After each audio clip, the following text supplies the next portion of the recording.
What if isn't what if? Oh, hello. Copyrighted Xbox controller.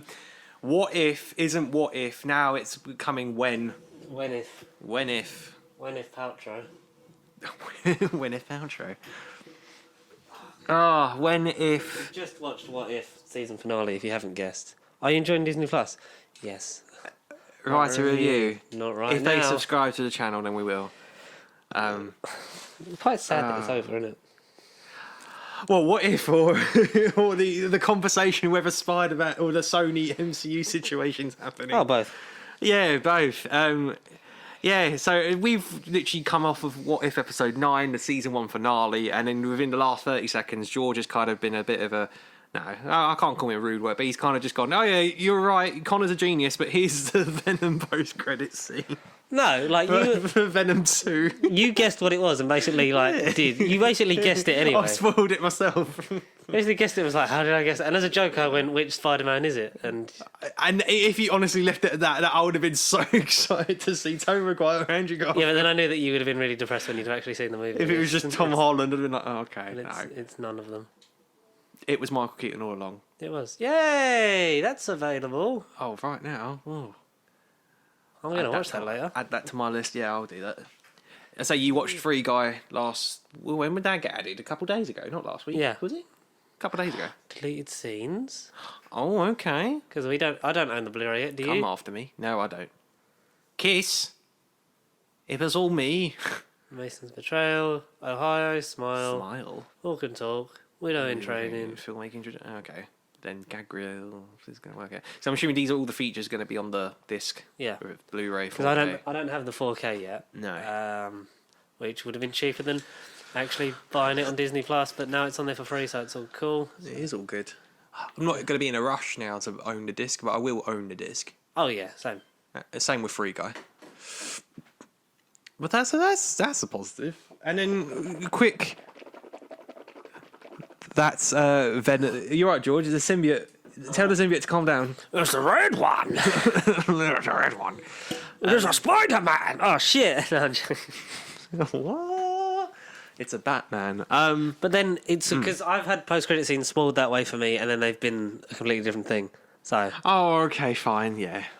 So it was only on Instagram. I wasn't searching it. You know, you press the search and it comes up with like these random Stuff that things. you might like, and it's like suggested things to recommended videos. Oh, we suggest you spoil this movie. And it for said yourself. it was one of these 2-page things. Page 1 said Venom post credit scene, swipe to reveal, and I thought it's gonna be fake, and then it played, and I thought no, turn off. And it looks low quality, so I'm assuming it's semi-real or a very good fan edit made thing. But well, you know. We won't know till the Andrew October Garfield thing was 15th. fake, so... Oh, but there might be more on I know.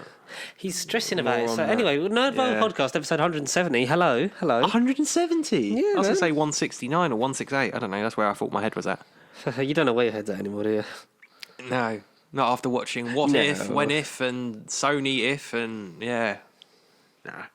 We aren't... Well, we're going to save the What If review. Are we? Shall we talk about What If? We can talk about What If in it. I think like next Yeah. week we're going to... Because I haven't seen Bond yet, so I can't That's fine. proper Okay. do it. Yeah, that's fine. And Venom's not out for us anymore. Which sucks, yeah. I honestly got to like September 27th and thought, right, why isn't Cineworld app not letting us book the tickets? And then that's when I Googled it and I was so pissed off. I was annoyed. So the US audiences have seen it October 1st. Today's October 6th. It's time recording. Yes. And These are all true, ladies and gentlemen. The 15th. Sony have been real mean bastards. Considering we, like the UK, have been getting films like The Suicide Squad a week early. I can't think of other examples, but there have been films that we've had the lead in terms of the theatrical releases. Yep. Whereas, for whatever reason, Venom, they've just gone, nope, you guys can wait even more. There's Venom. Keep the conversation going. But no, so we'll cover it, review it, even though we off camera we've kind of said what's going to go down in the film. Exactly an hour and 30 minutes, 90 minutes. I don't know if that's a good thing or not. Let's get like 3 What If episodes combined. I don't know if that's a good Just thing like the or not. episode was today. So thank you if you joined us in the past, because this is the past now. And it will become when if, not what, because you did it. So it's when if. When if you watched the video. Yes. Yeah. All caught up? Good? Yeah. Okay. Slow down a little bit. I understood everything. You misunderstood everything. Not me. I understood everything perfectly. I understood everything perfectly. Hairdryer. Hydra. Hairdryer. Yeah. So how have you been? Because let's say I turned up 5 minutes late. I was waiting outside George's house because I thought I was at the studio before him, and then I came in. We had to update the Xbox to get on Disney Plus, and then we haven't really had a proper chat as to ask how each other's been, because we've just been bang watching What If, and we just talking business. What If, talking business. Yeah. I'm good. I have an ulcer in my mouth that's really hurting, but they just gargled some salt water and that fucking hurt. So that's if Connor talks a bit more than me this week, it's because my body's just falling apart. But I have 4 days off now, so that's positive. Good, yeah. Because I had 3 days holiday and I was meant to have 2 days off, but I was put on 1 full day, 2 half days. That's why I finished at 10 today. Otherwise, I would have just been off all day, and that would have been nice. But I'm all right. Life chugs on, doesn't it? I do need. I've literally just. I was going to see No Time to Die on the Saturday. Yes. But because I'd had this cold and I was like, yeah, and I just thought, if I go to the cinema, I'm just going to fall asleep for the 3-hour movie, because it would have I would have got nice and comfy and then just been like, or I would have sneezed through the whole thing and people would have just beaten me up. So give you dirty looks. So I need to see that. We thought Venom was out, but it's not. Yeah. All of the Spider-Mans apart from 2 and technically 3 are not on Disney Plus and Netflix. Because it's lining it up for the end of their Netflix into Disney Plus deal, which is coming around quick. So it'll be on there like presumably until early to mid 22. Yeah, and then start. It'll probably be the Homecoming and Far From Home, and then No Way Home will all go on there first, and then eventually like the Raimi and the Webb ones will go on there. But yeah, because I'm rewatching the Raimi one. There's no 2, so I'm going to probably have to go out and buy that, because I sold the original Blu-ray copy and I haven't got it in 4K yet. So Christmas is coming up. Christmas is coming. Yes, yeah. Santa Claus, he's coming to town. The only one I still own is the Amazing Spider-Man, the first one, because I got it in a Blu-ray steelbook in 2012, and it is gorgeous. It's like him on the side of the glass, but like the posters where he's on what eventually became Oscorp, like a glass building, and it's like just sort of like very bluey, and he's sort of like looking off into something, and it's the best Spider-Man suit, even though the Amazing Spider-Man 2 suit is really nice. Well, you think that you prefer the Amazing 1 suit to 2, do you? I do, because it's different.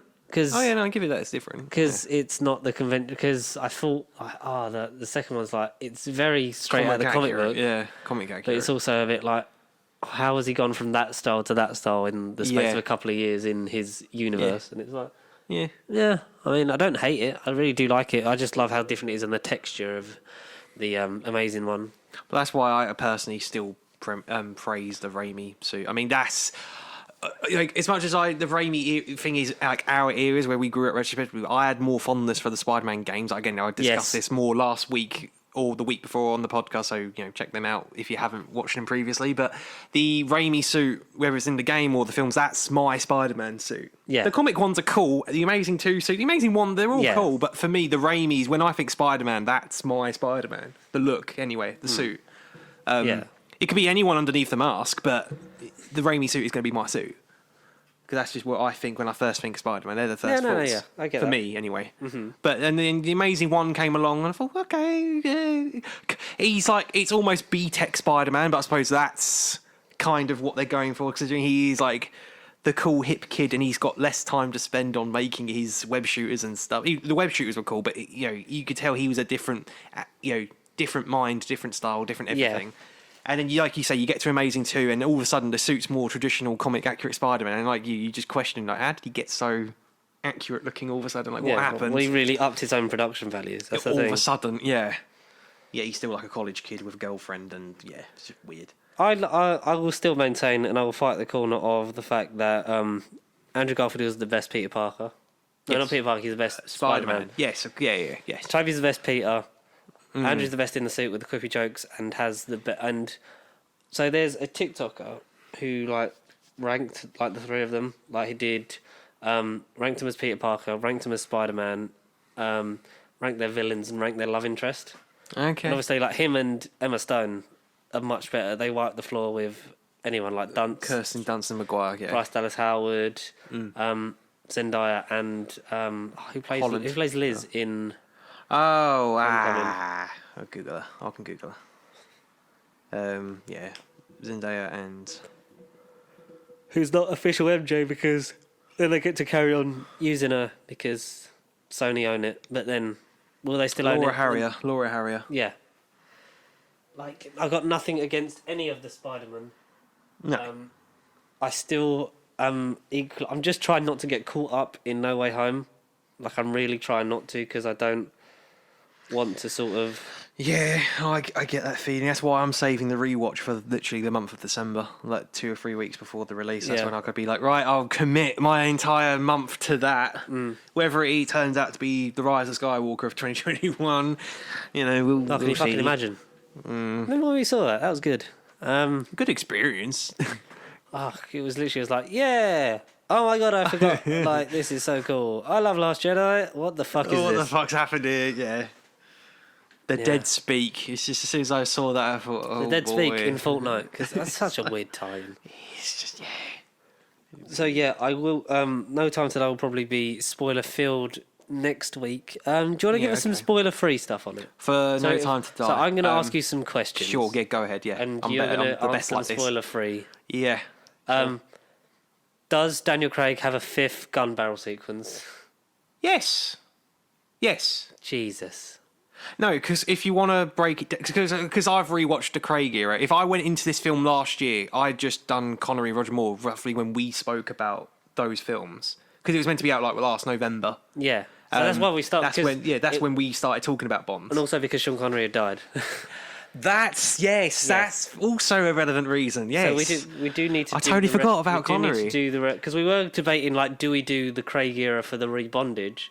But then it would be a bit thing of like we've done Sean Connery and Lazen, because Lazenby was in part 2. In between of because we Connery, spoke about him, obviously not as in depth. Because I really do like On Her Majesty's Secret Service. I like the film. Yeah, exactly. Yeah, it's really underappreciated. And then because there's I don't know if you've seen him as a creator. Or George Lazenby? Or what? No, there's a creator on the YouTube, which is where we reside. What's his name? Calvin Dyson. Yes. Yeah, I watched Very it. good. Yeah, he's very good. Yeah. I was watching a video the other day. I'm going to turn this down. Yep. Discover nothing. This was 3 weeks ago. Have you watched the which Bond actor is closest to the books? I literally did this like maybe 2 or 3 days ago. Yeah, so that's a good video. Yeah, he's a good video. Yeah, talking about like all the moments and stuff. Like, oh, he's a very good creator. Whose channel does venture outside of Bond, but he dresses up in the suit and a tie every video. He is very much a Bond centric channel. That is his audience and thing, and that is what he covers. Yeah, so like predictions, expectations, spoiler free review, initial thoughts, because he went to the premiere. Yes, and then he's put a spoiler filled one. I'm in today. the middle of that video. I'm in the middle of that spoiler review. Yeah. Yeah. Is it good? Yes, because I like the way he breaks stuff. Because I watched his one last night on the Bond themes. Yes, yeah, I've watched all of them recently. And I was like, I feel great because I didn't want to be like, oh, George, check out this channel. I don't know if you've heard of him, but it's the fact that you brought him up. Like, yes, good. So good. There is, Calvin Dyson. Shout out Calvin Dyson. Yeah, who's got like many thousand subscribers. So bring some this way. Yeah, please. So we was debating doing that, but obviously then it would be a bit stupid to jump from Sean to Daniel without mentioning Roger. So we'd have to go through Roger and Timothy and Brosnan. Yeah. And I think Timothy Dalton's up there. Yeah. For me. Yes. Because I love Rassilon as much as the next man. Who doesn't? If we'd have got his third film, completely different. Because it would have been completely different. Because on the average, it takes 3 Bond films for you to be accepted as like, oh yeah, like in the role. Yeah. And especially like with him, I think the third one, it would have taken what worked about the first. Like Living Daylights was great. License to Kill was, but obviously didn't do well because of the darker tone, and it was the first one that wasn't in the summer and brought about the whole October-November release of the Bonds. Oh, okay. I didn't read too much about the releases, but all right, that's interesting to know. Yeah. So That would have been good. So he's up there, and with Craig, just because Craig's the only Bond. It's sort of so. It's like the Doctor, isn't it? Really, like you grow up with. You all have your own. You have your favourite your era, and you have the one that you sort of grew up with, and it became. And Daniel Craig has been that for me because the first Bond film I remember seeing I think it was a repeat on ITV back in the day. Like when they would go through a thing of like they would.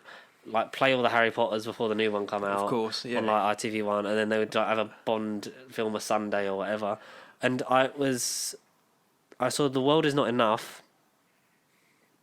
I think either 2000 or 2001, like before Die Another Day. I saw Die Another Day, and then I've seen all of them in the cinema. Yeah, blimey! So you saw Die Another Day in the cinema and Casino Royale. I definitely remember seeing a Pierce Brosnan one in the cinema, and the only one that lines up is Die Another Day. Yeah, probably was Die Another Day because I was born in '96, so definitely wasn't GoldenEye. Yeah. Definitely wasn't Tomorrow Never Dies because that was '97 and '99. So I remember seeing a repeat of World Is Not Enough because World Is Not Enough, nostalgia-wise, holds a bit of a place for me. Right. Like I think, I think it is my favourite Brosnan one, and I have a soft spot for it in terms of the other ones. So not GoldenEye? I do love GoldenEye, and quality-wise it is probably the best, but in terms of my personal favourite, I still go World Is Not Enough. Yeah, okay. It's because I sort of like... that. It's for me, it's the turning point. It's where... Because... we'll get to this when we get to the rebondage, and we get to Brosnan and the continuation, so on. Yeah. We'll probably do that because we've probably got some episodes that we'll end up missing or something because, around Christmas we'll need to pad some stuff. But so we'll maybe put one there. There's a special treat because you've got to fucking figure out what we're doing for Christmas as well. God, this show.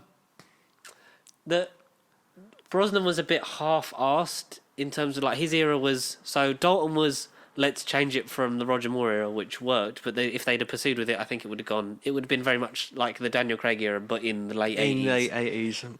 And whether that would have translated at that particular point in I think it would have. If you'd have just made that in it'd be an interesting experiment. If you'd have made the film that was in between the tones of Living Daylights and License to Kill, yeah. I think you'd have hit it like spot on, and then you could have got definitely another one, if not two. And maybe worked your way up to License to Kill.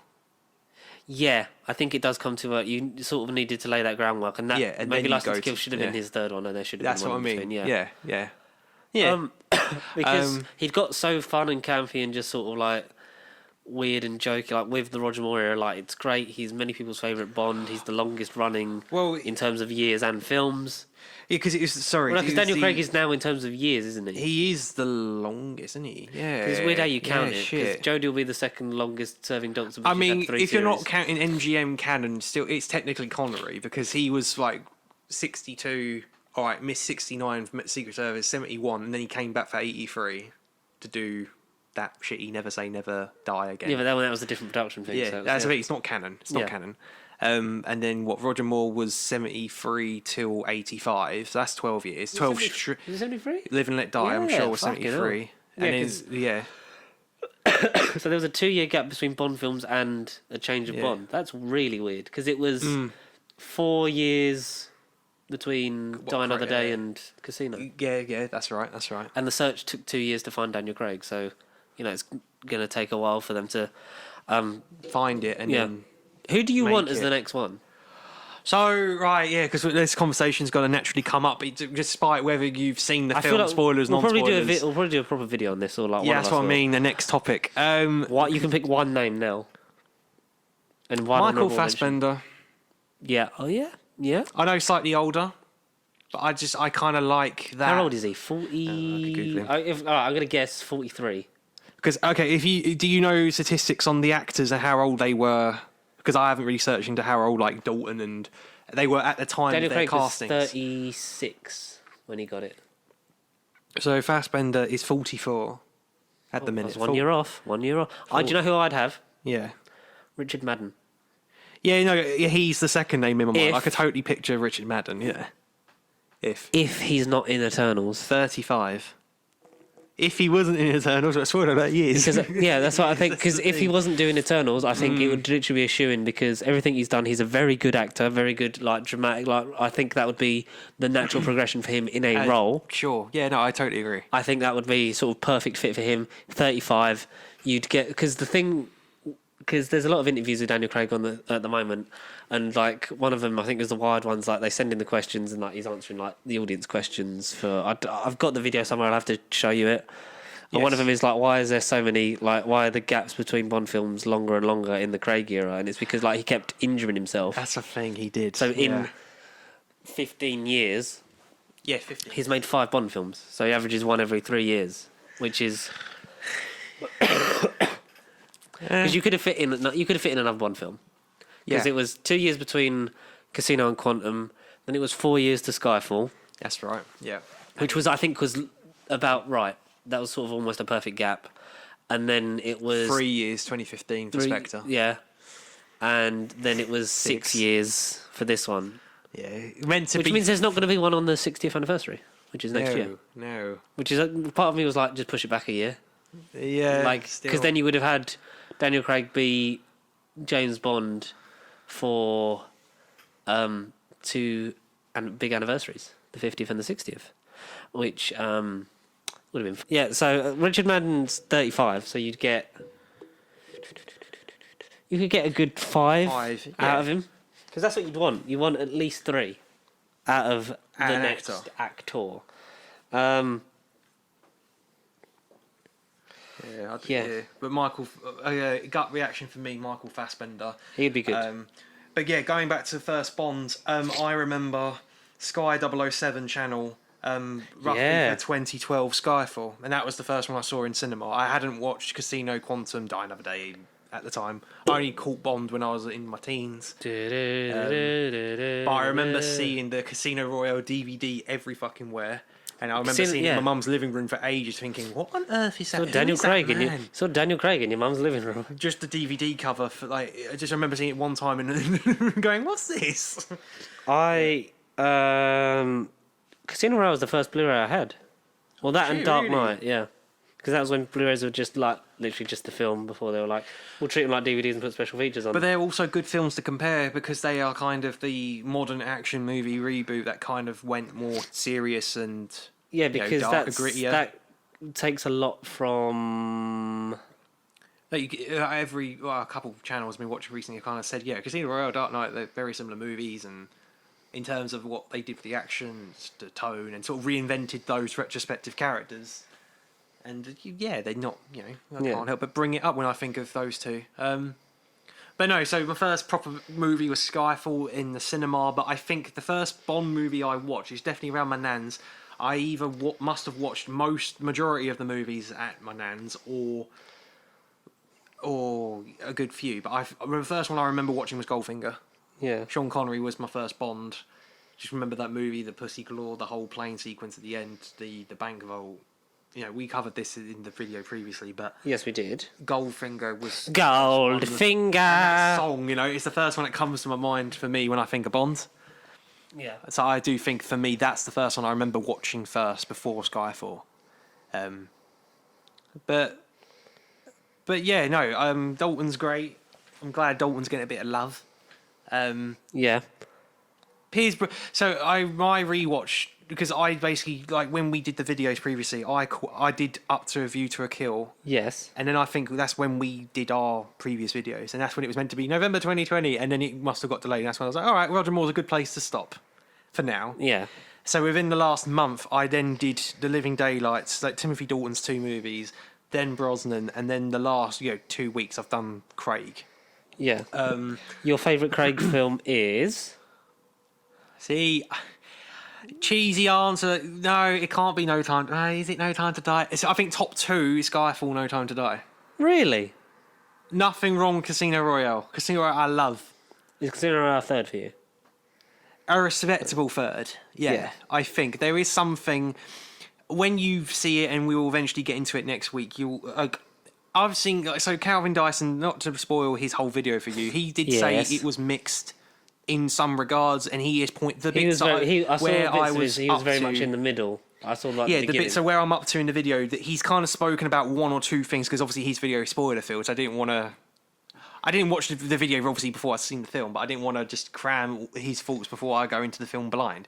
But so where he covered it, it was like, okay, he brought on things I didn't think about at the time, rather. Yeah. Get my words out. And it hasn't changed my opinion about the film because I saw it twice. I saw it Monday night. Yeah. Second time round didn't change too much. Uh-huh. The first hour, if I wanted to quick run through the new movie, the first hour is perfect. The first hour is amazing. Does it feel 3 hours long? When I first... You're going to say yes and no, aren't you? Yes and no. Really? It feels roughly... Because it's 2 hours and 43. I think that's the exact runtime. However long the credits are, I don't know, because there's no credit scene or nothing. So, say the movie stops showing footage at like 2 hours and 35 of footage. So, is there... Because, like... I know alluded to, and there's like some spoilers that I've avoided and stuff like that, and like the whole thing of like, you know, are they going to do this with the character? But then would they then reboot it if a certain thing, like if they were to kill him off, like would it? It's not just as simple. Then you just bring in the next guy, but then it sort of is because then it's like, well, that's a definitive beginning and end of that bond. Yeah, and are they just going to, without asking like the question, are they just going to reboot it, or is it a thing of the Lassana Lynch character is there to go on? Well, like which way would you take it? I feel the Lassana Lynch. If I had to break down her character, like their interaction, she's the new 007 because he retired. Yes, because that's 007's the number. She's not Bond because I remember. Yeah, no, that's how this whole conversation's been for the last 2 years. Yeah, like oh my god, even people I talked to at work like, oh, James Bond's a woman. It's like, no, it's not happening. It's not. That's not the case. And as we know, Daniel Craig watches our podcast, so he voiced our and his rightful opinion on the matter. Right, good parts of women that are as good as James Bond. 2 or 3 weeks ago, check it out. So Lassana Lynch, I feel like she has to come back in some capacity.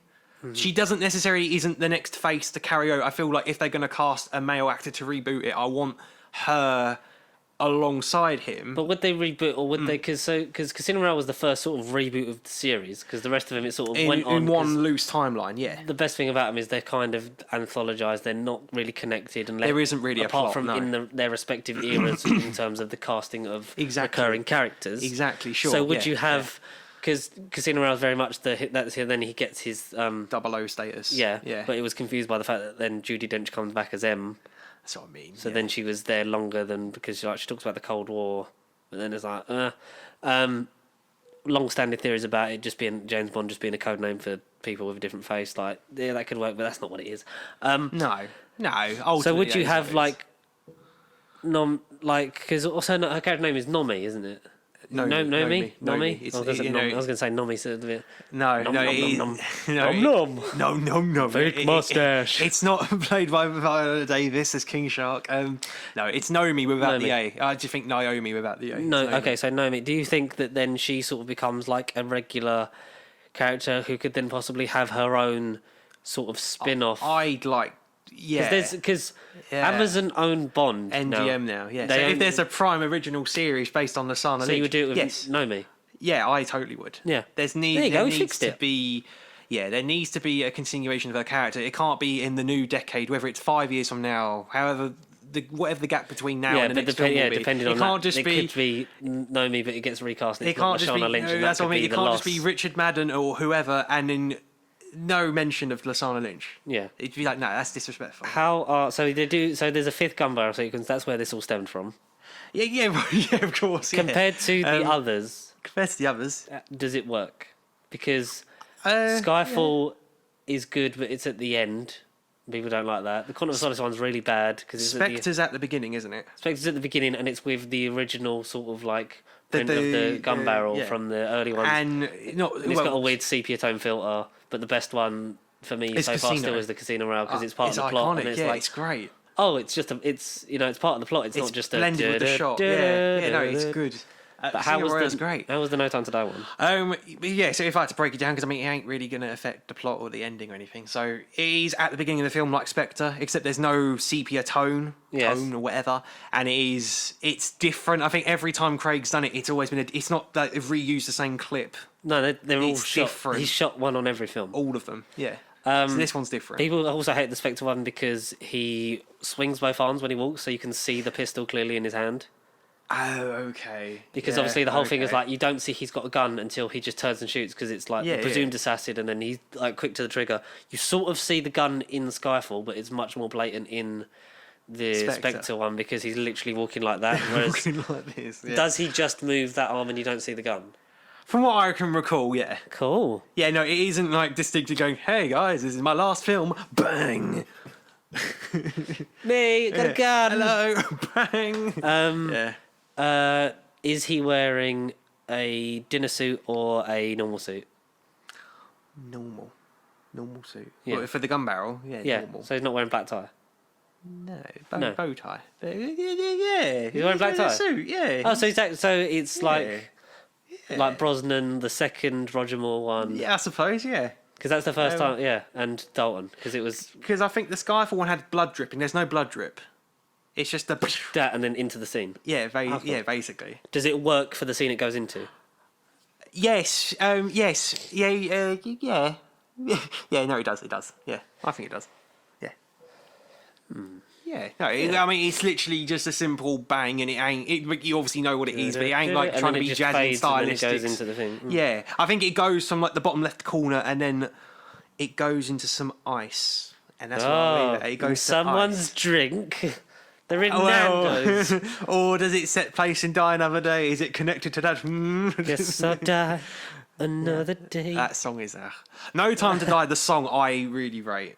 And I rated it when I first heard it, but I've forgotten it. That's how long it's been since the song came out and the film hasn't.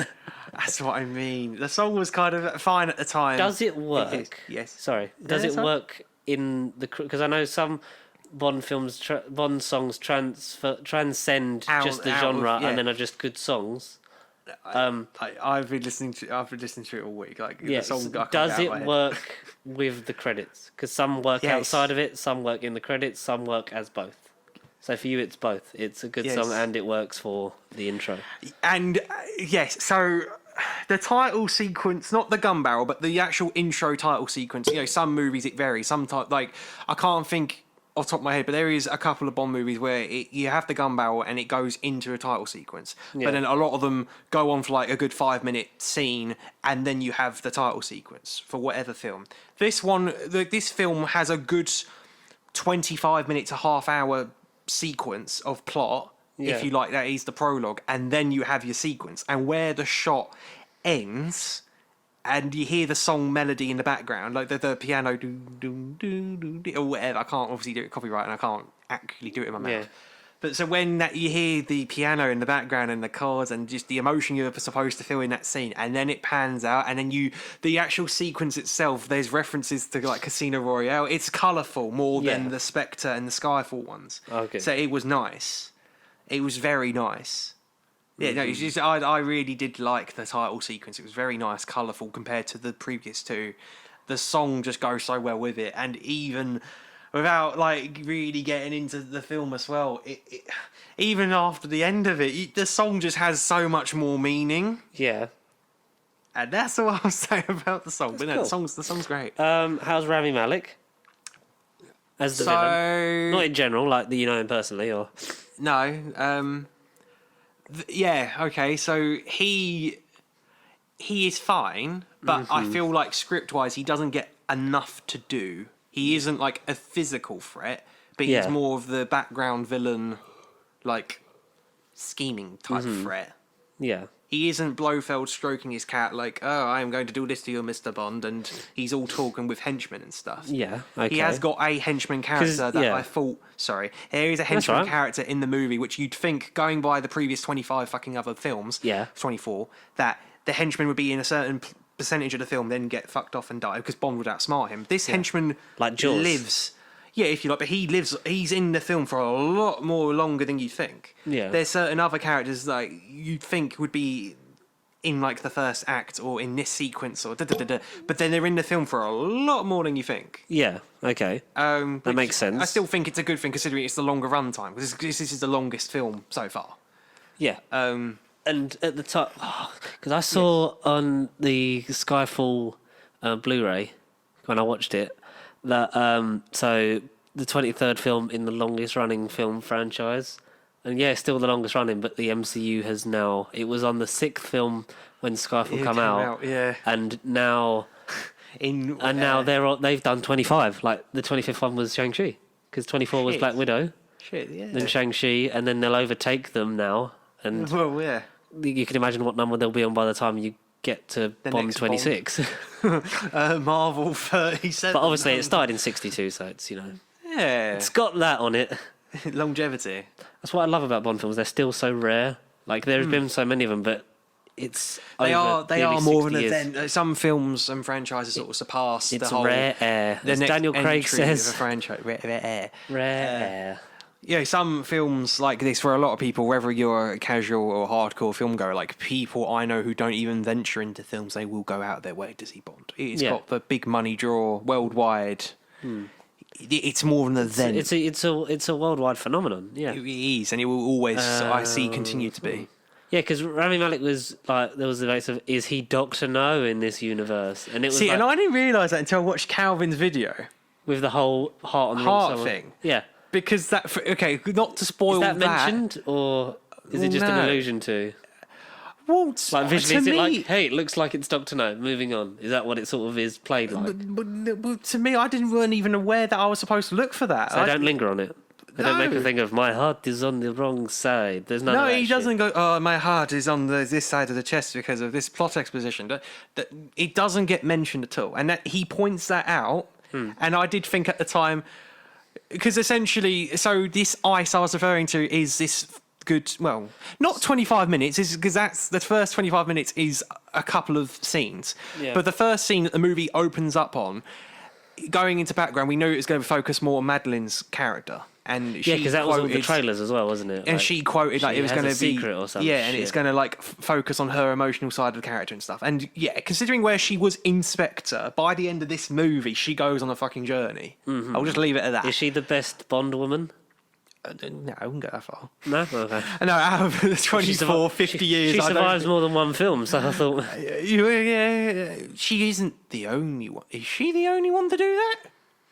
I think so. No. But his wife gets killed at the end of On Her Majesty's Secret Service.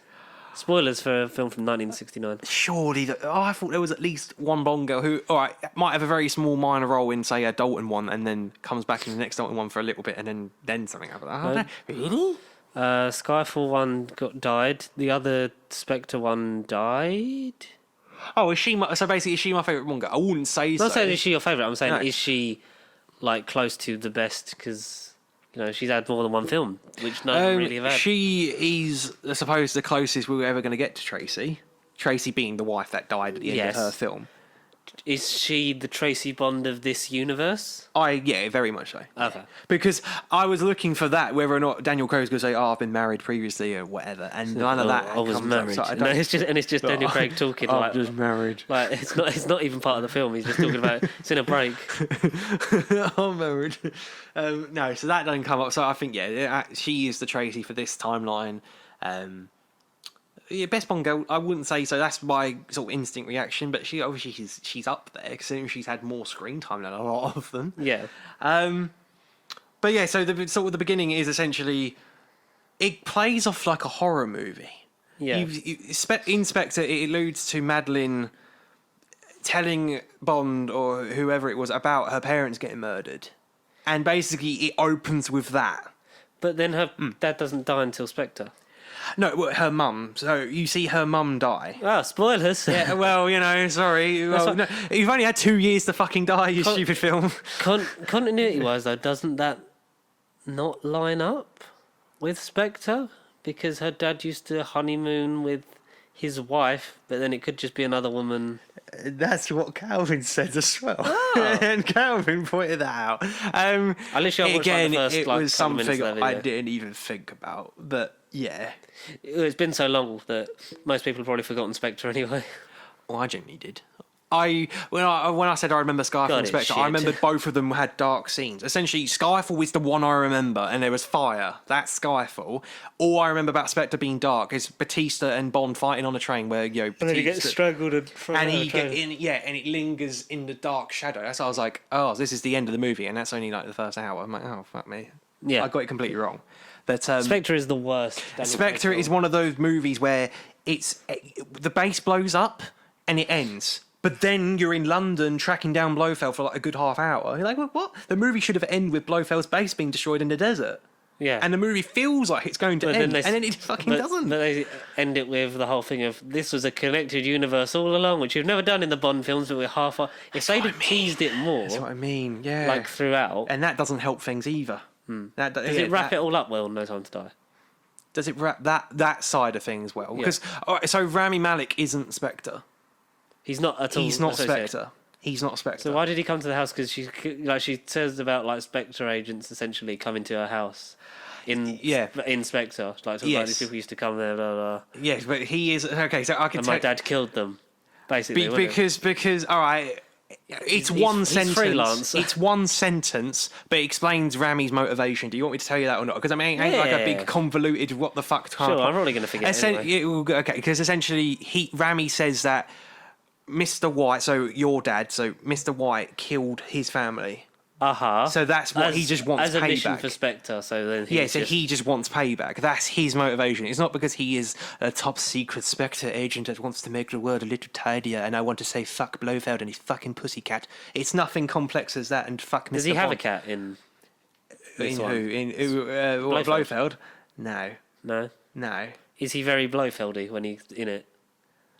I mean, yeah. Is he in it longer than the trailer makes out he's going to be in it?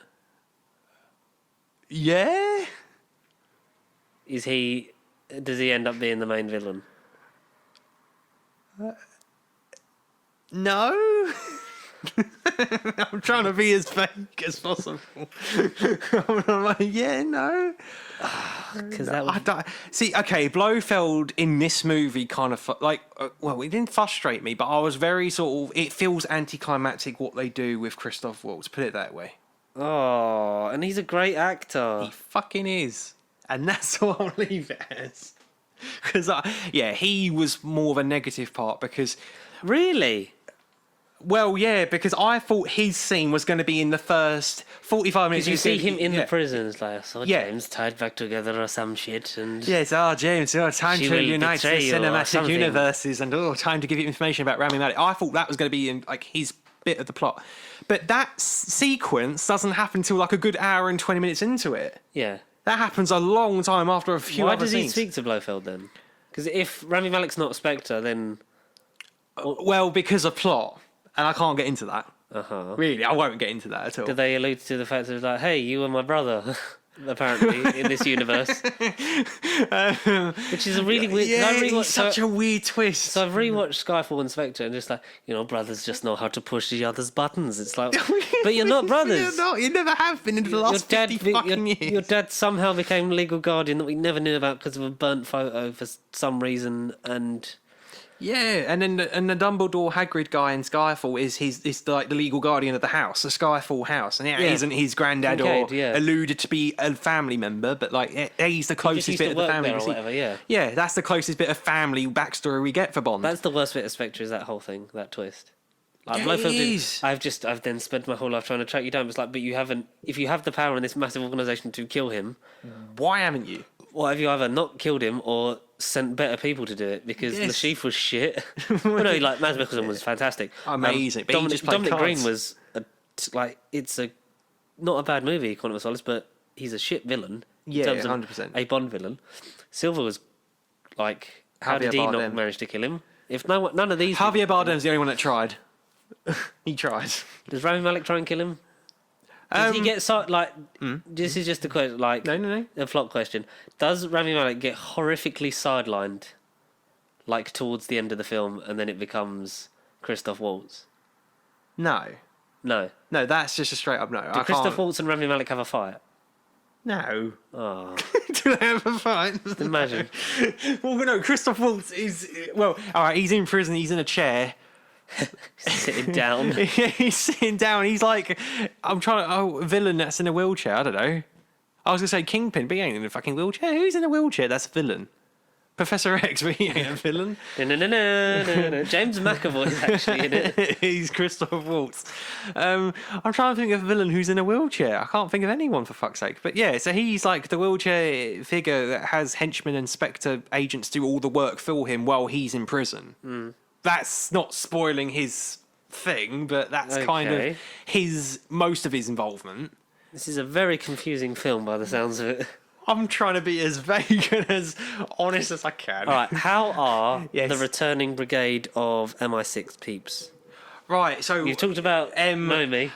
Yeah, so M, I think Ray Fiennes' best performance. Really? And he has a lot to do, not just with the plot, but he gets very involved with this film.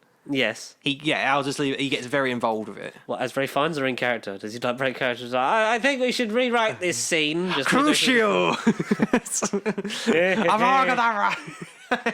James Bond. The boy who lived.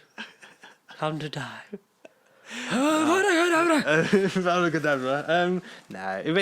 It's his best performance. Because I felt like he got a bit shafted in Spectre with the this is finally a different M, and then it's like, and here's a video of Judi Dench to just take the limelight away from Ray Fiennes. There's amazing. A portrait of Judi Dench in one scene, but that's fine not. Because that's what I mean. It's a portrait. Lee portrait in World Is Not Enough. In the Scottish Islands mansion, he was there. It was like allude to the fact of they all existed. Like. Yeah, it's just a background. It's like a transition, and it zooms out, and you just see. I was like, "Is that meant to be Judi Dench?" But it's the artist was my on eyes because it was like, here's the thing I was commissioned to paint for No Time to Die. And it's a full-on actual. It's not a digitized thing that they've then done. It's like an actual full-on painting. Yeah. Q, how is he? He gets a bit of development. Yeah, I've heard does that well in this. He comes out. Yes. Yeah. Yes. It's only a line or two. Did it feel earned, or did it feel a bit lazy of the film? Or like, well, we're just gonna, say that Q's gay. Yeah. Yeah, but when you sort of get that because his compulsiveness and his manner. Because Ben Whishaw is of that anyway. Like he is a homosexual man. Okay.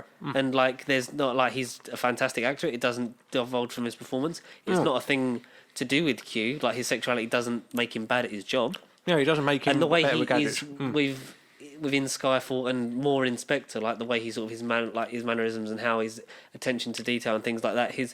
It comes across that like there is that thing to him, but they don't have to say it. No, exactly. Just a thing of like, and before you leave at the end of this film, it's not just that, is it? It's not no. And before you go, I must state, Bond, I am gay. I'll see you later, darling. Yeah, no, none of that. I love Ben Whishaw. Do you know, like, so I saw a thing, it was an interview of him, that he thinks he's done. Yeah, so did I. I saw that. So the 3, he was contracted for 3, and that's it. But I would, if we carry along the thing of this is the universe now, and like we're not going to keep going back to Casino and rebooting it, like eventually it will just, whatever happens, they'll just gloss over and be like, and here's a new James Bond, because it happens. It should happen. It's life. I love the idea of make Nomi the lead in a spin-off thing that then intertwines with the thing universe. Yeah, you could do a cinematic universe with whoever the next Bond could be and continue it. Have it Lassana Lynch and then eventually like have that character still be part of it even when she stops doing it. Like, have it like the female Bond equivalent character. Like you should do good parts for women for fuck's sake. Yes. But I'd like to see this queue for a bit longer. So would I. And I think after this one I want more Ben Whishaw. And I think, like, maybe he won't, but I think definitely M has to be in the next one. Yeah. Because I'd like a bit more Ray Fiennes to actually. But that's the thing. If you've got 2 of them, you might as well keep Naomi Harris as well. But I feel she got sidelined in this. Really? Did she have a lot to do or not? No. Straight up, no. If you had to give a rough estimate of screen time for Naomi Harris as Miss Moneypenny, 4 minutes. Really? So essentially, did she say anything? They go to Q's house, and that's where Q. She says she drinks a glass of like red wine. She says a line to Q. She says something else to Q, and then Q's doing computery things inside his house, and that's where essentially Q's making roast dinner, and then that's when he says, "Oh, like come on, like basically come on, I've got basically something's coming out in the oven. He's coming in a minute." That's all you get with Q coming out. It's not my boyfriend's coming over. Essentially, it's like, come on. That's nice, the subtlety, and not just a big song, like just a thing of like, and I must draw your attention to the fact that I am. Yeah, no, it's not this big thing. When Naomi Harris says something to Nomi before that, she says a couple lines in the house, and then Q does a bit of plot computer surgery things. She says something else. Very, out of all of them. Yeah, is that in the scene in the trailer where he goes, "Hello, Q, I've missed you"? Is that in that? thing? Is that Yes. the same thing? Yes. Because he looks very sort of like, oh, Bond's here. I love Ben Whishaw. Yeah, I think that is that scene. Yes, but yeah, they're at Q's house where that line is mentioned, and I heard it the first time around, but I paid attention to it the second time, and that's when he said he's coming around. Essentially, yeah, dinner's coming out the oven. Hurry up, guys! You can't be here for long because he's coming in a bit. Yeah, that's essentially it. Okay, which is fine. That's nice. The fact that it's just subtle, it's played off because assumingly they would all know anyway because they've worked with him. That's what I mean. It felt natural in that sense. If you're going to go by the years of release, like 9 years. Yes. Since that one. Yeah, okay, that's cool. So Miss Moneypenny's sort of just there. You know, oh shit, Naomi Harris is meant to be in this movie. Write her into this scene. Virtually. But don't make her say a lot. Yeah, is it like that? I wouldn't be surprised if there was a couple of plot elements that come out and be like, oh, she was meant to do this, she's meant to do that, and I wouldn't be surprised if stuff comes out in time. But Ray Fiennes definitely gets a lot to do in this. Yeah. Compared to the fuck all he got given, really, Inspector. Exactly, yeah. They made up for that. Good.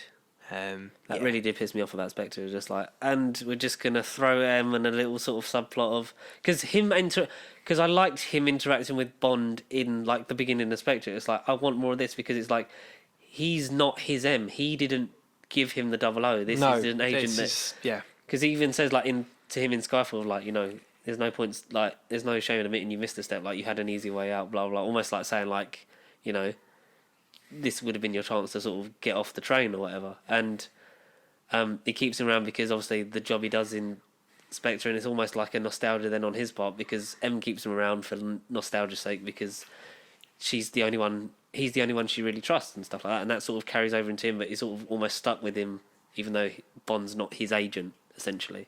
Yeah. And I like that interaction of like you had no right, like when he's like having a go at him and then grounds him and stuff like that. But then they come onto his side at the end, and then they're having that conversation before the whole bombing of MI6 in Spectre and stuff like that. And that's sort of the thing of like, that's their relationship. Of like, it's abrasive, but he wouldn't want anyone but Bond to do it. Yeah, totally. That, I wouldn't say... Do you get elements of that? Like, their relationship, is that good? Yeah, but again, relationship... So, yeah, that all sounded positive, but with their relationship... I don't want to say it takes a turn or nothing. There's a couple scenes where Bond is more human in this. I think in terms of characterization, particularly where watching the Craig run has really done me the world of favours. Because if I went into this last year, it would have gone completely over my head. I would have been like, yeah, Craig's good, but I can't remember why this is all happening and why he's all of a sudden changing character. He's not changing character. He's just evolved. There's growth. There's an arc. Considering where his mindset was in Casino, and particularly where he all ends up in this fucking finale with everyone, not just his love interest. You know, Craig potentially is the best Craig performance, I think. He's phenomenal in this, and he's more human, more... Arguably, the whole franchise, probably the most emotionally attached you'll get to Bond as a human being, not just 007. He's like... Pay attention, 007. That's cool. The direction's good. Yeah, like I say, that when I watched the intro, I thought it was going to be a horror movie. What they did with Rami Malek, I felt very horror-y. He had a writing credit on it. Exactly, but then he's written like The Alienist with Daniel Brühl, so Zemo, True Detective. Yeah, season 1, wasn't it? I think there was another show I wanted to watch. Essentially, they're all things I want to check out. But yeah, he wrote and was even meant to direct It Chapter 1 at one point. So that would have been interesting. And what they do with Rami in the intro is you feel like you're watching a slasher. In a good way. Did it catch you off guard? And is this the tone we're going for? A little bit. Yeah, a little bit. It was like, damn. Damn, Gina. Pretty much. But no, so Cary Joji Fuganga, I think it is. I'll probably butchered his fucking name, but I want to see more of. Not just for Bond, but in general. He's phenomenal. No, really good film work. Yeah. I'm trying to think anything else to really break down as such without giving nothing away. Bond, MI6, Blofeld. Malik, I think, his performance is great. Malik is fine, excellent top tier actor. Again, I think it's just more his character doesn't get physically enough to do. He doesn't turn up really until like a good hour or so into the movie. Yeah. The first hour though is perfect. Felix, Jeffrey Wright, he goes. He goes on a fucking 180. Not in a bad way. Does it mean more because you haven't seen him? Because I know he said like he was surprised to not be in at least one of the other two. Because you see him in, Casino, and you see him very briefly in Quantum. He was meant to have more, but then rewrites on set sort of basically left him on an aeroplane, essentially, which is a shame because I do really like Jeffrey Wright, not just because of What If, because he's totally. He's amazing in this. Does Felix get his day in the sun? Does he get to shine in this movie? Yes. Yeah. Yes. Best Felix? Justice for Felix. Well, I mean, like how you pointed out with the Bond girl, he's the only Felix because every Felix, he was only in every few sporadic movies, but they're all portrayed by different actors. So this is like the only Felix. From the second time, so the second time he appears in Timothy Dalton, so he appears in both Timothy Dalton films, one played by a new actor, and the second time he appears in License to Kill, he's played by the one from the Roger Moore era. Yeah, and I think there is one during Connery. Goldfinger. Goldfinger, I think, is his first appearance. Right, I'll Google it. You can talk about how brilliant Jeffrey Wright is. Okay, yeah. Considering, like you say, he was meant to be in more and he hasn't, and then Quantum of Solace, he was in it for about 5 minutes. Felix Leiter, I don't know, you feel like they've had a relationship off screen, despite them not seeing each other much in this timeline. Dr. No. Is he alluded to? I think he was Jack Lord was the first Felix Leiter appointed into the role in the first film, Dr. No. Basically, even though Leiter was not present in the novel, but the writers decided to add the character to the film. Then he was in Goldfinger. Yep. Yeah, Goldfinger is what I remember him in. Played by Sek Linder. Then Rick Van Nutter plays him in Thunderball.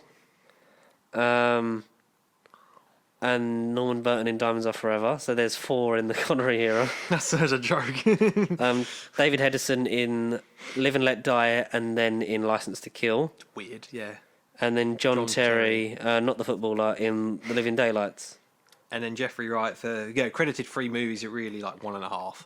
I mean, Casino Royale is his thing because at Quantum of Solace I don't remember him in it much. I remember it's like, oh, it's Felix, like hi, and they sort of have us because in the trailer, like of them in the new one, it's like a similar scene, like they meet at a bar because he looks like, how long have I got? It's like 2 minutes or some shit like that.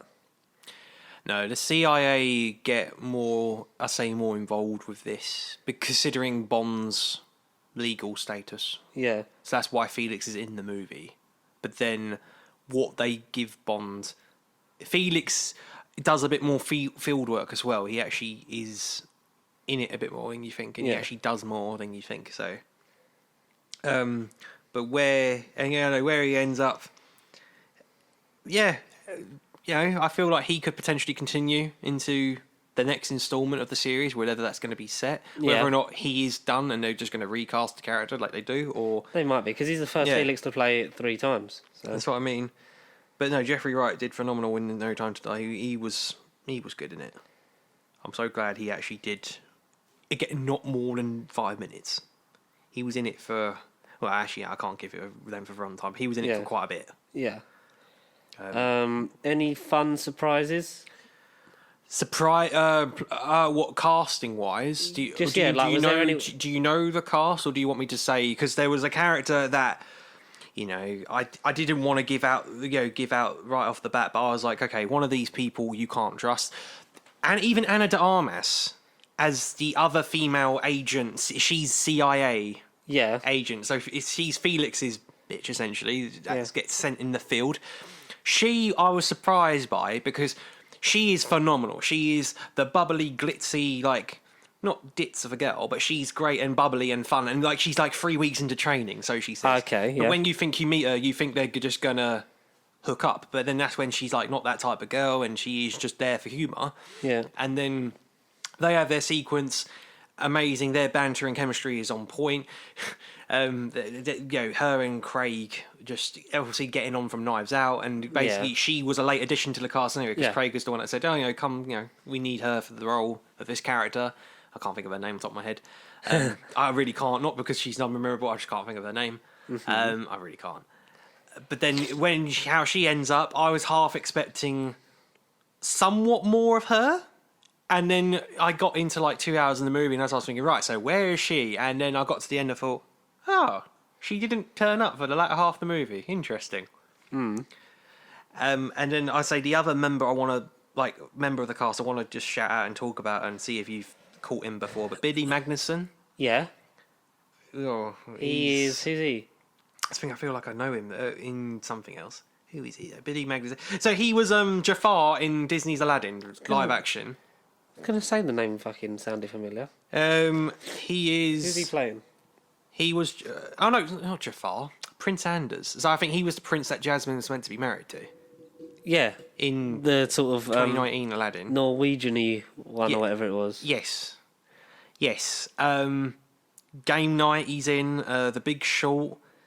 With what is that? The one with Christian Bale and what's The Big Short? Is that Steve Carell, Ryan Gosling, Brad Pitt, Christian Bale? Yeah. Bunch of things I haven't seen, but yeah, the Game Night with Jason Bateman's funny. That is a good film. I do like that. He's also in the new Sopranos prequel, the Many Saints of Newark. That's out. Doesn't say who has. And then TV wise, what has he done? Anything seriesy? He's in one episode of Black Mirror, of course. Who isn't? Maniac. Is that the one?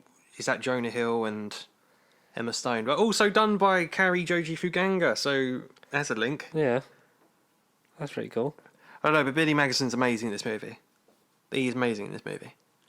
He's Felix's boy. They joke around with him. He's oh no, I can't get into his character, but he's amazing in it. That's why I'll just say he's amazing. But Biddy Magnussen was fucking great. And then the person that the plot revolves around, David Denchick's character, Voldo Oberuchev, is essentially a scientist that they need for the plot. Okay. And yeah, the plot kind of revolves around him. Is it a decent enough plot? Is it convoluted? Convoluted enough. There are a couple moments where I do want, and Calvin points out that I do want, he had to take a step back and sort of think about how would this make sense, how does that work? But I won't get into it for the sake of, just for the sake of spoilers, yeah. And just, because I went into it thinking it was just going to be more of this type of plot, and then when you find out what's going on and how it all works, that's when you're like, oh, this movie is actually quite different to what I thought it was going to be. Yeah. So, yeah, I want to keep that for you, really, because if you can figure it out before it happens, great, but I certainly couldn't, really. Mm-hmm. I knew the pieces, but I didn't know where it was going until it happened. Okay. And then same to go with, particularly the last act. I didn't see none of that coming, really. Yeah. Decent ending? Yes. Yes, I was a fan. I was a fan. Whether or not the franchise will continue one way or another, one timeline or another, if they can continue in this mid 2000 Craig timeline, just to more acknowledge Lassana Lynch, then yes, continue by all means. Yeah. But there are other reasons which I can't get into for obvious reasons. Mm-hmm. But yes, so no, I very much liked the ending. I really wanted to continue in this sort of timeline and just see what they do and who they cast and ultimately who is going to be the next James Bond. And I feel like the door is open for anybody now. Literally anyone. Yeah. And that's what I'll say on it. But a new one anyway. But not a woman. No, because you've got Naomi. You've got Lassana Lynch. It's fine. You don't need a female Bond. Build her up. Give her some films of her own. Yeah. Maybe have her spin into this world and still have a James Bond. Have a male counterpart to bounce off of her and then have them do co-op missions together. Or at least for the next film. Have them sort of like team up for like an Avengers level spy threat. Yeah, that's what I mean. Yeah. Dun, dun, dun, dun, but no, dun. If I had to just give I would give it like a good 8 out of 10. I think genuinely it's in my top 5. Mm-hmm. I know roughly what my top 5 will be now, I think. And providing this year doesn't give us any more curveballs and fucking this film coming out next week is going to be film of the year. I think I know where... Is that equating for where Spider-Man would go, though? So I think by the time we record our top 10, so the only 2 films I think I would want to see is Spider-Man and The Matrix, because The Matrix is out after Spider-Man. That's like the 24th. What about... Yes, sorry. Last Night in Soho? Are you taking that into account?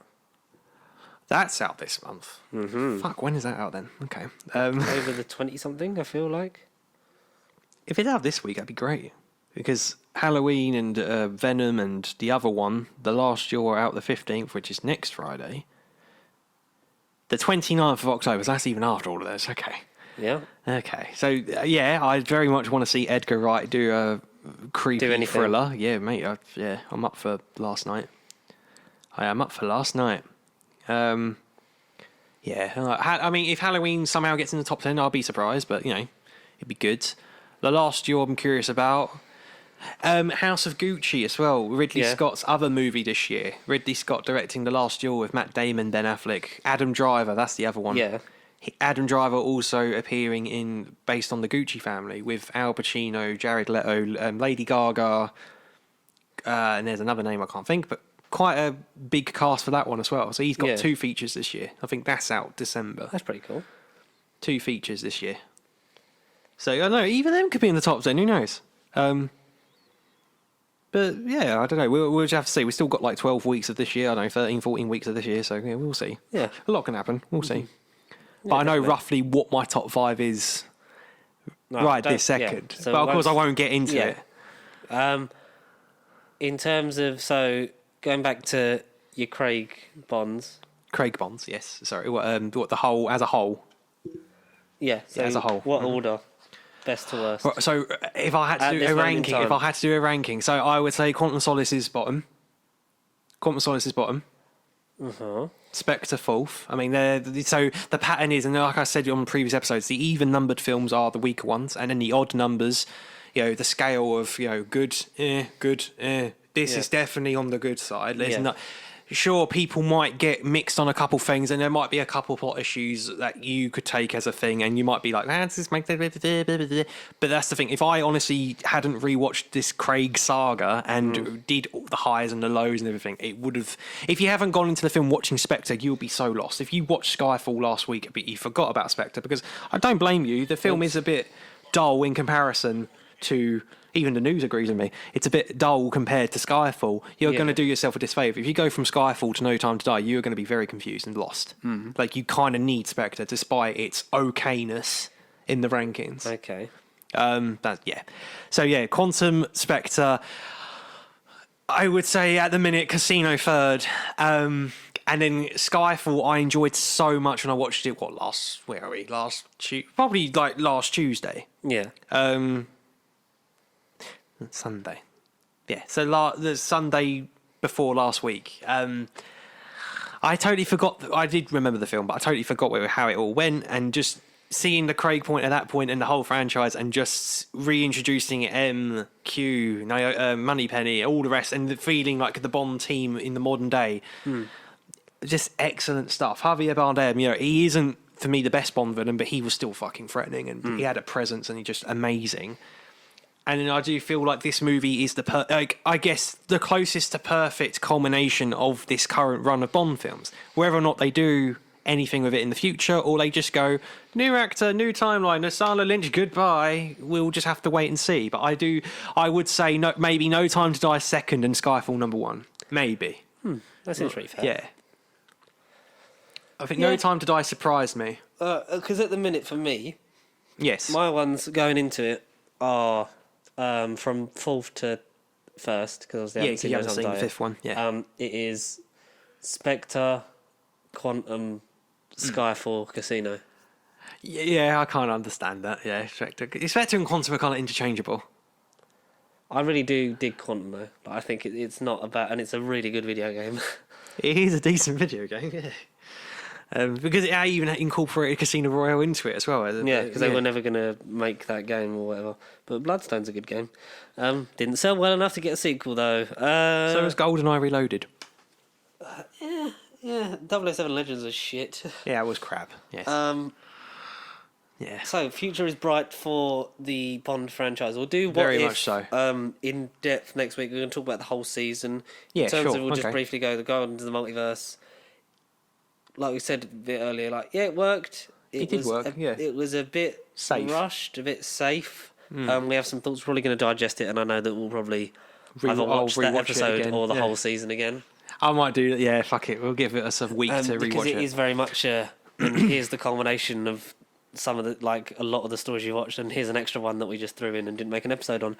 Yes, exactly. But overall, good quality. It's going to be bit of a wait now to Hawkeye, about the same time between Falcon, Winter Soldier and Loki, isn't it? About 6 weeks, something like that. Yeah. So I look forward to Hawkeye. I look forward to getting back into the live action and the crux of the actual affecting the universe. The voice cast and the quality was fantastic. It was brilliant. It was well made, well directed, well written in places. A lot of people were back for today's episode. A lot of people were back today for the finale. Yeah. I look forward to what season 2 does. 7 weeks till Hawkeye. 7? So that's the longest. Yeah, break. Wait, no, what was the break between Loki and What If? Oh, fuck me. When did Loki start? When was Loki start? June and not, because it was meant to be the Friday and it went to Wednesday, didn't it? So if I go back to June, it was June the 9th because it was meant to be the 11th. Yeah. So June the 9th, start of Loki. When the fuck did Falcon Winter Soldier end? No, so I'm saying like do the end of Loki to the beginning of What If. Oh, okay. End of Loki. So 2, For 3, the audience, 4, Connor's looking through his calendar 5, and counting 6, so weeks. 14th of July. Yeah. And then What If was, when did that start? 9 weeks, like, so... 9, oh, fuck, okay, 9 weeks from today, okay. Where are we? So, 1, 2, 3, 4, 5, 6, 7, 8, 9. So the 4th of August. Yeah. 4th of August. Or the week after, so because you're doing, cause it's 8 weeks back. It was the 11th of August. Yeah. It was the 11th. Yeah, so 11th of August till the 14th of July. 1, 2, 3, 4, it was a month. It was about a month. It was only like So 4 this is weeks. the longest gap. Yeah, this is a long gap. Yeah, no, the what gap between Loki and What If ain't? It's only a month. So no, because I was saying because it was about 6 weeks between Falcon and Winter Soldier and Loki, Yeah, okay, yeah, but and with then now we've got 7 weeks until. Hawkeye, which is a bit unfortunate, but it is what it is. Yeah. It'll be worth Well, it. I mean, yeah. I mean, okay, if we want more positive news, 1, 2, 3, 4, 5th of November, so we have 4 weeks till Eternals. Yeah, because it was a month yesterday, wasn't it? Yes. So basically, yeah, we have 3 more Wednesdays of this. Oh, wait, 1, 2, 3 more of 4, this. 4 more Wednesdays, and then that Friday we'll have Eternals, which we'll then talk about on the 10th of November. Yes. If you both see it, so. Yeah. Okay, so at that's least that's cool. something. And then from the 10th of November, you only have 2. So 2 weeks after we talk about it, Yeah. which sounds a lot better in our heads now. We'll talk about it on the 10th, and then we have a fortnight. That's good. Okay, yeah. So 4 weeks until Eternals, or until we get reacquainted with the Marvel Universe and get caught up on whatever the hell's happening in that space of the timeline. I want a Shang-Chi episode next season. I want an Eternals episode next season. We are getting a Black Widow episode. We are getting a Black Widow ones. We sort of got a bit of a Black Widow tie-in with the last 2 anyway. Yeah. We are getting a comedy episode that was cut from this season. Spider-Man, I'd love to see how Multiverse of Madness plays into it. Maybe if we could have some that play on the series, if we could have a Falcon, Winter Soldier, WandaVision, and Loki ones. Yeah. Um, What if Wanda kept WandaVision going for a lot longer than 9 episodes? What if WandaVision just was expanded? What if it wasn't Agatha all along? Oh, what if it was Mephisto? Devil's in the detail. Yeah. What else? The Lost Moon of Poosh. What else has happened? So yeah, that's where we're at for that. Yeah, so the lawsuit between Scarlett Johansson and Disney's been settled out of court. So Disney probably actually had to pay us some money. Yeah. Because they anyone didn't know, so the contract that she was signed up for was for the back end of the box office, but it had a limited theatrical run. It was meant to have an exclusive theatrical run. Obviously, they put it in the theaters and on demand for Disney Plus, but just didn't adjust the contract or be like, because it's going on Disney Plus for on demand orders. Here's a percentage of that. They just thought we'll do that because then the percentage she gets same percentage, but it's a lot less because it was in less theaters for less time. Yeah. But which was a breach of contract, and I'm glad that Scarlett Johansson won that, and now it's sorted, and she's looking forward to working with Marvel again, isn't it? That's well, what just I kept Disney in reading. general. She's like for years to come or whatever. So it's like, yeah, cool. I'm glad she won. And it proves that Disney and other major companies can't do that because people will speak up for themselves, which is good. Because pay her the money you fucking said you would is the problem there. Basically, yeah. We have some returns to the MCU potentially for the Netflix world, which has been rumoured before, because Charlie Cox is definitely in Spider-Man. And the IMAX trailer said no. yeah, Yeah, definitely it was not. some random guy with a beard. But did they CGI that? Because Peter Parker... I mean, hello, Peter. Is it Tom Holland? I don't think it is. No, that's what I mean. Because I saw a deep fake on TikTok that was Tobey Maguire on Tom Holland's body and Tom Holland on Tobey Maguire's body. And because they put the fucking Hulk in Infinity War and he weren't even in it. yeah, well, then we're running through that bit of the forest in Wakanda. And it's like, that shot wasn't even in it. And it was like... Or when the Hela breaking the hammer was in an alleyway, but it wasn't. It was on a Norwegian cliff top. That's right. So most of the main cast of Netflix's Daredevil reportedly reprised their role in the Hawkeye spin-off. We know that Vincent D'Onofrio was rumoured for it. Apparently, Foggy, I forget the guy who plays him, but he was in Mighty Ducks and he was good. Deborah Ann Woll and Rosario Dawson, as well as Charlie Cox, are rumoured to be involved in some capacity. Vincent D'Onofrio is meant to be behind it because he's the Kingpin. And has basically been very cryptic with his tweets, but said, look, I just love the character. I'd love to play him again. Well, we know Echo is definitely in Hawkeye, and reports previously that this Echo would have a spin-off series of her own, and that Daredevil would be in Spider-Man, and yes, that they'd all come back. And Charlie Cox has pushed for specifically John Bernthal and Kristen Ritter to come back. Yes. No offense to Mike Coulter and Finn Jones, but bring them all back. Exactly. And that John Bernthal was apparently Punisher's rebooted from for another Punisher series. Right. So but I think that if any of them come back, it will be a softcore reboot of, this isn't exactly the same, but if you want to see more of this character, go and watch those amazing series on Netflix before they come off, or buy the Blu-rays that come out 2 years later. Yeah, that's what I mean. So I feel like that's the way you do it, because visual shorthand, that's Hawkeye. Yeah, but also that's Daredevil. They released some of the Netflix seasons as they were coming out, and then they just stopped with like Jessica Jones season 2, something like that. But do you think if they softcore reboot from Disney Plus, do you think they'll re-release them and continue it? I would release them in a pack with all of them together. Yeah, that's what I mean. Yeah, for the collectors. Yeah, which I'd love to do, because there's no Defenders and there's no Luke Cage or Iron Fist season 2. No, there isn't. Or Punisher. No, there isn't. No, I don't think Daredevil season 3. No, so everything pre Defenders is out. Yeah. Early 2017, everything like mid 2017 onwards doesn't exist on physical media. Never existed. Never happened. I'm okay with them coming back. I don't want it to be them for like, we pulled them from a different universe and now they exist in your universe, because that's just like, have them in this universe.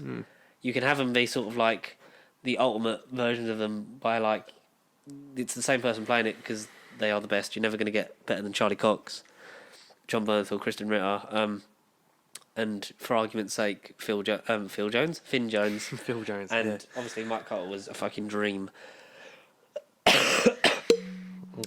And I'd love to see him in The Blade, with Mahershala Ali. That's also news, because the release dates for that has supposedly come out like within the last 48 hours. But it's still not Phase 4, so it's like, what? But then also, because going by the supposed release date of October the 7th, 2022, that also means we're getting 5 movies next year, if this turns out to be true. Yeah. Because Doctor Strange 4, Marvel 2, Captain Marvel 2, and then the fourth one being...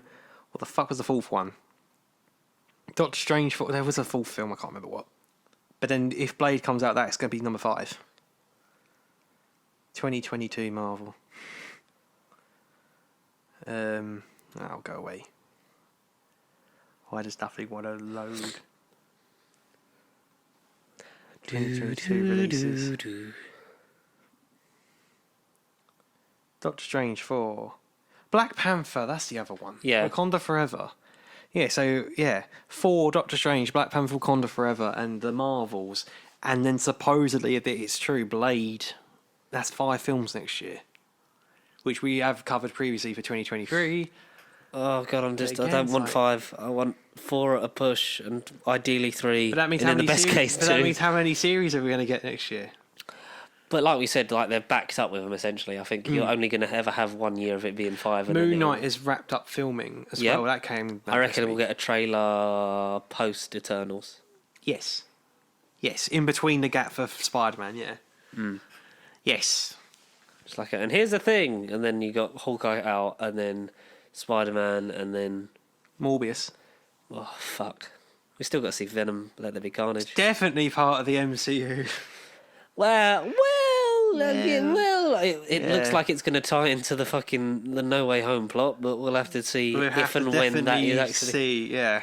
Like, if that's a surprise in it, I don't want to be told. Like, I don't want it to be in the trailers. No. I want to walk in and be like, oh, fuck, Tom Hardy's Tom here. Hardy's in it. Yeah. Tom Hardy's in a competent Spider-Man associated The film. sand in the background was just explosive sand. It was just the debris, like the rubble from the Electro's lightning. Can you imagine if Topher Grace wasn't joking and his Venom does fight Tom Hardy's Venom? That would be incredible. Oh, it's a red one!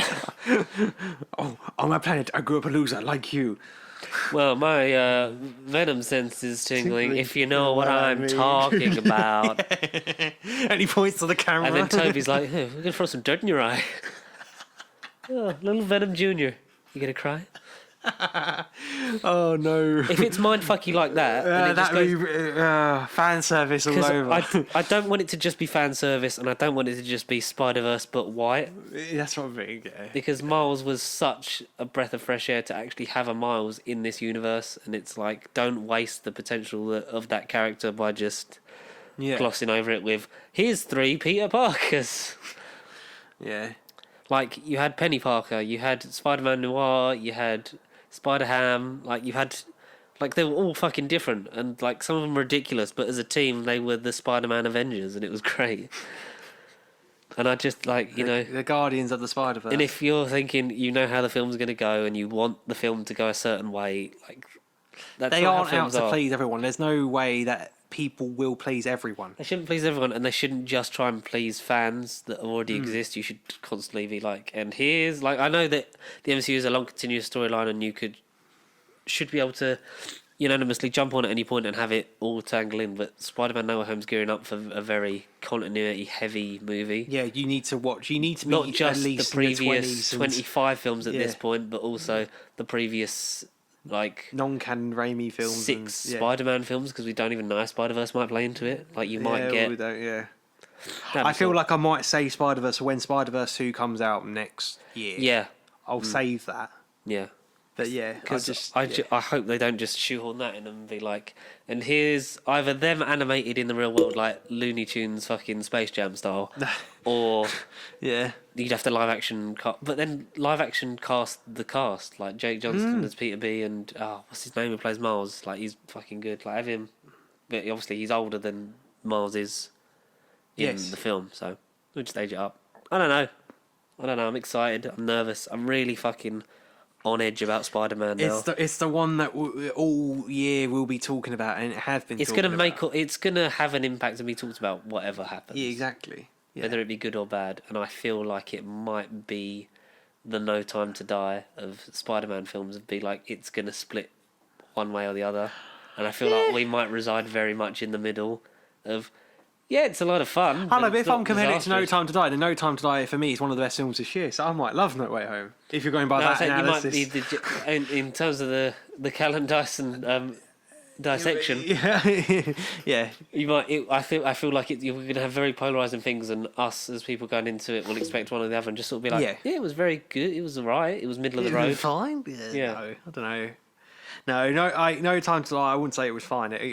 But yeah, No Way Home. Either way, that's a good 12 weeks away. Polarize a lot of fucking people. It will be opinionated for sure. Whatever camp you're in, whether it's Maguire boys, and we're going to add to Garfield those boys. opinions. Yeah, we have all the answers because that's what we do. We should go dressed as Spider-Man. You go as Andrew Garfield because you're taller. Yeah. Okay. I'll go as Tom Holland. Mr. Stark. Oh no! But either Symbiote. way, we get more Doctor Strange, who is If Venom's canon, I'm going to go with Symbiote. If it's canon. I think you should just go as Eddie in the lobster tank, just like drenched wet with a fucking. This is a red one. You can eat everybody. Oh yeah.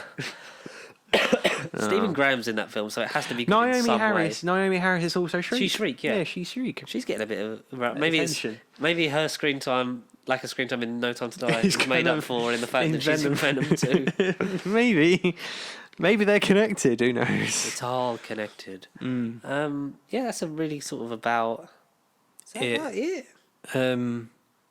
Something will happen tonight. Oh, 100%. Something always happens tonight. 100%. No.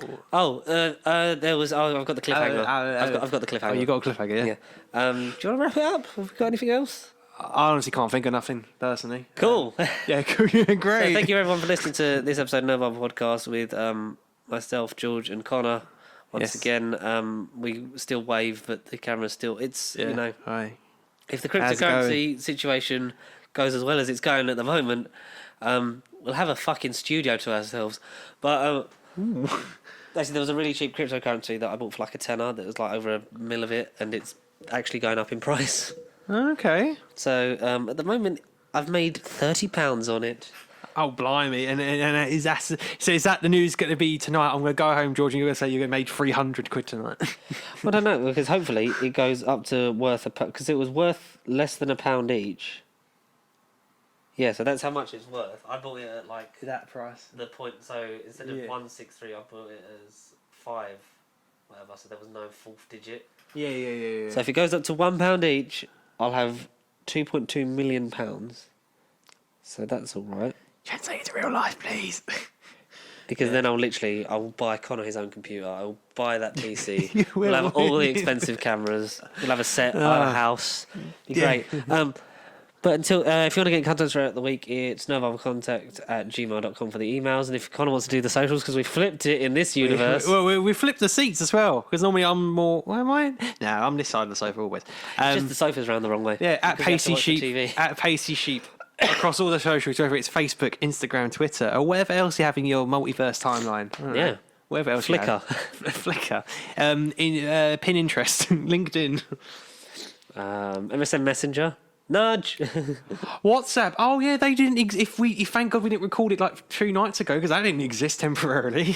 Yeah, because they were all owned by the same company, and that's why it's a bad thing. Because Insta, Facebook, and WhatsApp all down. Linked. I had to text you like normally. I know. That's why I was like, yeah.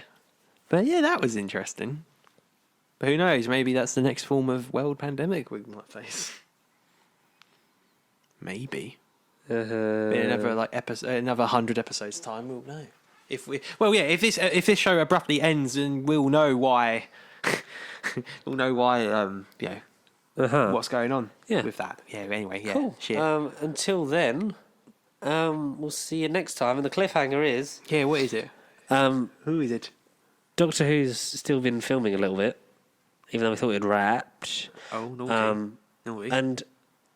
There's been no spoilers. There's been like people getting in and out of cars with black umbrellas, which we still don't know, but we might know them now because on the street there was a prop box so the prop guy's holding it. He's covering up most of it, apart from most importantly, which is the character's name. For the props. So it's obviously like accessories for them. Yes. Do you know who it is? Rose Tyler. Is it someone from the RTD era? No, it's a character that you've seen definitely before. It's not John Barrowman. Bradley Walsh. Well, we know he's there because we know he's in it. He was pictured next to the title. Is it recent Who or is it like in the good bit of Doctor Who? I'd say it counts as both, really. It is.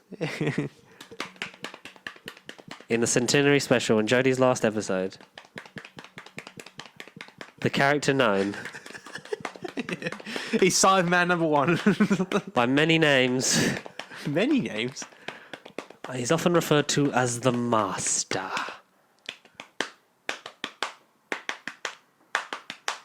You will obey me! Oh, okay. The Master. Yeah. Sacha Dhawan, Sacha Dhawan, Sacha Dhawan, Sacha Dhawan. Okay, yeah, I feel okay with that. Yeah. I mean, it doesn't feel like he hasn't had time to breathe, but it feels like we've just seen him yesterday. But in reality, Series 12 turns 2 years old next year, isn't it? 2 years old in March. a couple of It was months. literally just before lockdown. That's when Doctor Who ended. Yeah, series-wise. Yeah.